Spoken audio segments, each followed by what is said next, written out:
Bom, então continuando então no slide 12, taxa de transferência de calor é a quantidade de calor por unidade de tempo que atravessa a área A, e fluxo de calor é a quantidade de calor por unidade de tempo e área que atravessa a área A.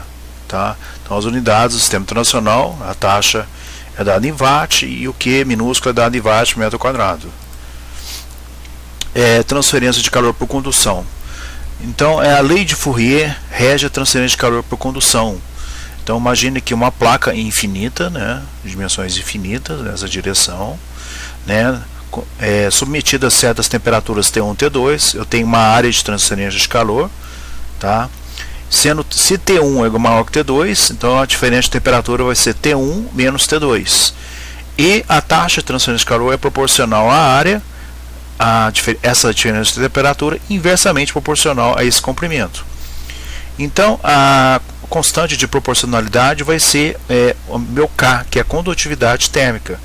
Então a taxa de transferência de calor é a condutividade térmica vezes a área, tá? Essa área, se aqui nós tivermos uma placa retangular, vai ser uma área retangular, tá, ok? Se for uma área, por exemplo, de seção circular, essa área então vai ser a área de seção circular, não a área de uma seção retangular, tá? Então o meu fluxo de calor é essa taxa de transferência de calor pela área, tá? Que vai ser menos K vezes o gradiente de temperatura na direção X, é o dt sobre dx. Então essa daqui é minha lei de Fourier, tá? Para regime permanente ou estacionário, né? No caso considerando transferência de calor apenas unidimensional, em uma dimensão, tá?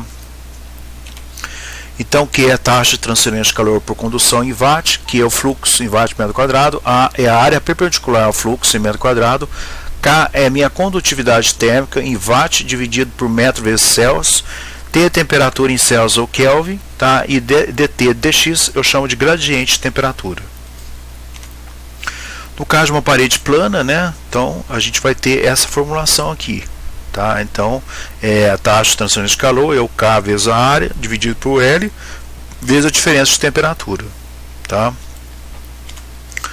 Um exemplo típico, né? Então, dado uma placa plana, calcula-se a taxa, pede-se a taxa de transferência de calor em watt. Então, o K foi dado, tá? O A é essa área da seção retangular, né? Foi dado, 2 metros ao quadrado, e a diferença de temperatura é 50 menos 20, tá? 50 menos 20, eu vou ter que a minha taxa de transferência de calor é de 600 mil watts.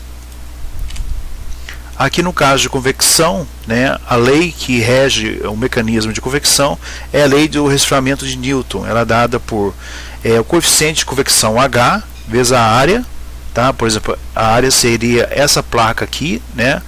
A área provavelmente pode ser uma área retangular, vezes a diferença de temperatura da placa com a temperatura não perturbada.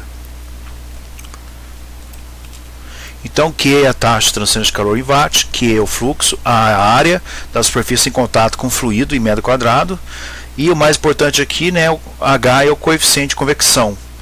Esse coeficiente de convecção H ele depende das propriedades físicas do fluido, como a viscosidade absoluta, a condutividade térmica, o calor específico, a pressão constante, é a massa específica, também da velocidade do fluido, da geometria, do tipo de escoamento, se for laminar ou turbulento, do tipo de convecção, forçada, natural ou mista. Por exemplo, o H, se eu tiver, por exemplo, uma geometria aquecida e que esteja o ar ambiente estacionário, né, próximo a essa superfície aquecida, esse H, segundo a literatura, varia de 20 a 40. Ou seja, o que é isso? Ar estagnado em próximo a essa região quente. É o ar ambiente, sem ter nada, sem ter aquela brisa, aquele vento, sem ter um ventilador por perto, é o ar parado próximo à superfície quente. Então esse H vai valer, segundo a literatura, de 20 a 40. Tá? Essas maiores informações das variações do H, elas podem ser obtidas, por exemplo, no livro do Encropera. Então, exemplo de cálculo, né, eu tenho uma placa, né, que está aquecida, e tenho aqui, por exemplo, um ventilador, né, com certo fluido. Essa placa pode ser também um veículo, né, se movimentando, etc. O H, no caso, é 10, então essa placa está parada, né, com esse valor de 10. A área é a área retangular 2 vezes 2, só que ela vai perder calor para ambos os lados, então multiplica por esse 2 aqui.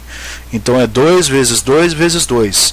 E a diferença de temperatura, a placa está, por exemplo, a 100 Celsius e a temperatura ambiente não perturbada está a 30 graus Celsius. Então ele pede para calcular a taxa de transferência de calor transferida da placa para o ar. Tá? Então a transferência de calor sempre vai ocorrer da região de maior temperatura para a região de menor temperatura. Então a resposta aqui foi 5.600 watts. Transferência de calor por radiação. Um corpo negro ou radiador perfeito é um corpo que emite a máxima quantidade de calor possível numa dada temperatura. A taxa de transferência de calor emitida por um corpo negro é dada por essa expressão. Então aqui o sigma é a constante de Stefan-Boltzmann, né, que é dado por esse valor aqui, e que é a taxa de transferência de calor emitida por um corpo negro. Tá? A é a área perpendicular ao fluxo, T a temperatura absoluta em Kelvin. Tá? Tem que ser esse valor que vai jogar aqui, na temperatura tem que ser em Kelvin, não pode ser em Celsius. Tá?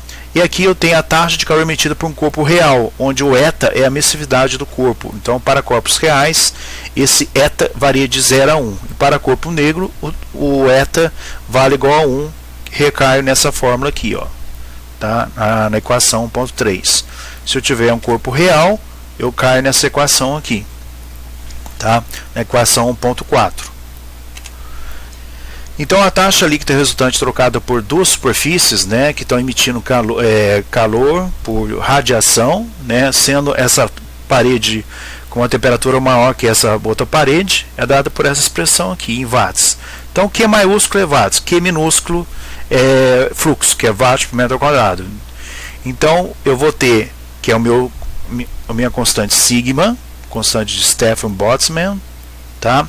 A área 1, tá? Esse F12C é o fator de forma do corpo de cinza, tá?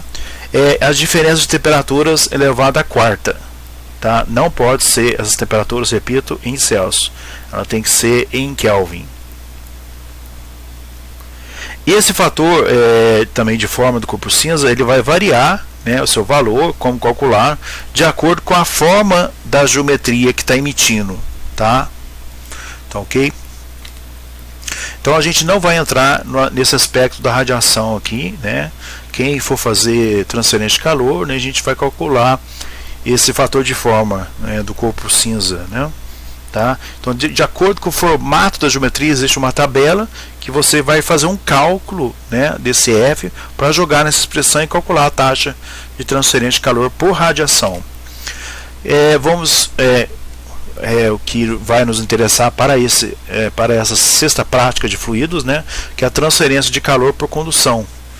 Tá? O regime é chamado permanente ou estacionário quando a temperatura não varia com o tempo em cada ponto do espaço. Ela varia com o espaço, mas não com o tempo num determinado ponto da placa, né? Se no dado ponto do espaço a temperatura varia com o tempo, o regime é não permanente ou não estacionário. No nosso caso, né, apesar de ser um experimento, o experimento é uma coisa real, né? A variação de temperatura é não permanente, tridimensional, só que a gente vai utilizar certas hipóteses simplificadoras, que é adotar o regime permanente e adotar a lei de Fourier para o caso unidimensional. Vocês vão ver que vai bater com o caso real, que é o próprio experimento em si, né?